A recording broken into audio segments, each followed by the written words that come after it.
بیت بازی کا کوئی فائدہ ہوتا ہے ویسے؟ میں ابھی کوئی مقابلے کی بات آئی تو مجھے بیت بازی نہیں، یاد آ گئی بہت وہ۔ ہوتا تھا، بہت ہوتا تھا، میں آپ کو کیا بتاؤں اس کا کیا فائدہ تھا۔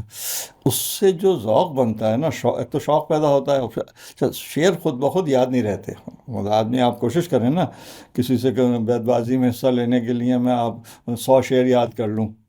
بہت مشکل ہاں، آج کل تو ایسی تیاری کراتے ہیں، اور کراتے ہیں لیکن وہ تھوڑے سے یاد ہو پاتے ہیں، کاف کے یاد کر لو، ایسے یاد کر لیکن وہ لو بھی جو وہ ڈے بھی پہ وہ بھی ختم ہو کم رہے یاد ہو ہوں، پاتے ہیں۔ ٹے پہ ختم ہو رہے وہ ہوں۔ کر رہے ہیں لیکن یہ کہ وہ بہت زیادہ، انگریزی میں کہتے ہیں نا لیبرڈ، ہوں، بہت زیادہ مشقت کر کے، اور وہ بھی زیادہ عرصے یاد نہیں رکھتے، تھوڑے دن، ابھی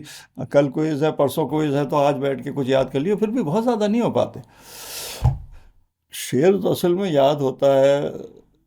پہلا مسئلہ تو ہے سمجھ میں آنا، اور دوسرا ہے اس کی لذت، اس کا جو مطلب وہ جو ایک، بعض شعر ایسے ہیں جو سن کے فوراً یاد ہو جاتے ہیں، یہ بعض اوقات ایسے وہ بعض ایسے ہیں کہ جو بار بار پڑھے جائیں، شوق میں پڑھے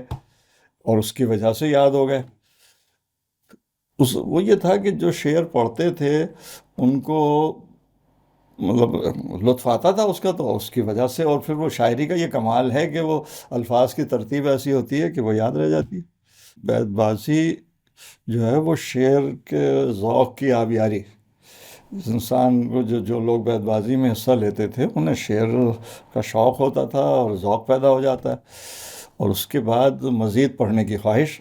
اور شعر میں کمال یہ ہے کہ اگر آپ کو اس کا یعنی لطف آنے لگے یا محظوظ ہونے لگے تو پھر دل چاہتا ہے، وہ نشہ ہے۔ یعنی اگر آپ پروین شاکر کی ایک دو غزلیں پڑھ کے لطف لے لیں